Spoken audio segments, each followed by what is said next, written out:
All right, joined now on location by Brian Reed, caddy from Matt Kuchar. It's a home game, baby. How you doing? Doing great, man. How are you?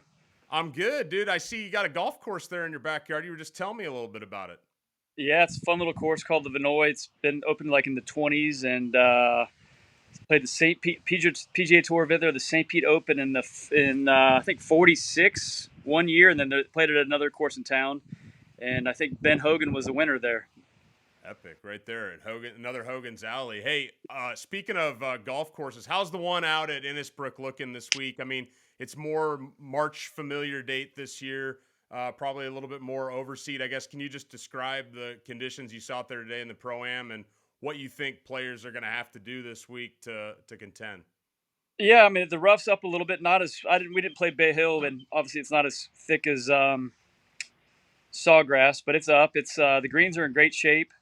It's tough this time of year. Overseed's always kind of there's some sparse areas, but it's in good shape. It's a great golf course and a good test. And I think just looked at the forecast, and we were on the bad wave last week at Sawgrass, and looks like we might be on it again this week. Hopefully that changes. I just saw Friday afternoon it's supposed to be blowing up to 30, so not what I was hoping to see. We play early tomorrow and then late on Friday afternoon, so maybe we'll have to persevere that. Yeah, fingers crossed for you. Well, hey, I mean, you've been caddying for Cooch for a few years now. I know both of you guys have a lot of experience around this course. He's got a great record here. I saw only one missed cut in 11 tries. He's got 5 top 15s. What's your approach out there as a caddy when you Oh, know your guy has good experience at a place? Like, how do you make yourself most useful this week? well, obviously, I mean, starting with last week, I mean, Cooch winning the Players, so it's kind of that's one thing with I've had conversations with Cooch because caddying for a veteran like that, it's different coming from if you work for younger guys or whatnot. It's kind of as a caddy knowing when to. I mean, this guy knows what he's doing. He's made 50 something million on tour, but you still got obviously he still wants advice. So it's a fine line of kind of knowing when. But I always just he knows the course. I know it. I've played there a few times. I've caddied here. My first top 10 on tour caddying in 2002 with Donnie Hammond. So I've been around here a lot, and it's just I mean the course is pretty much there. There's a few blind shots you have to kind of know and just kind of give them that reassurance. The Tampa St. Pete area is known for a couple things, a particular type of club that I'll keep out of the conversation.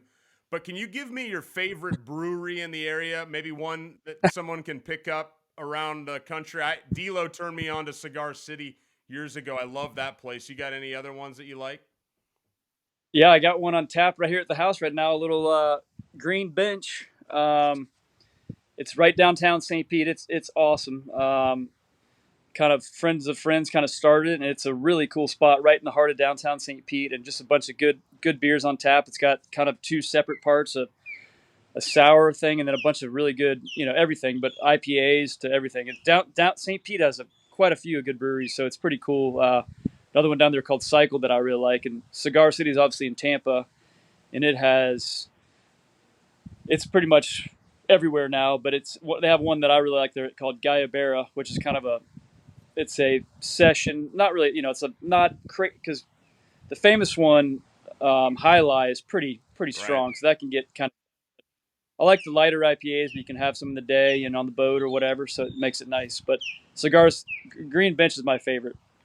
I like that green bench on tap in the backyard. That's pretty sick, dude. Oh yeah, Hey, is there a beach that when you have family come to town and you say, "Hey, you guys have great beaches there. Hey, you got to go to this beach."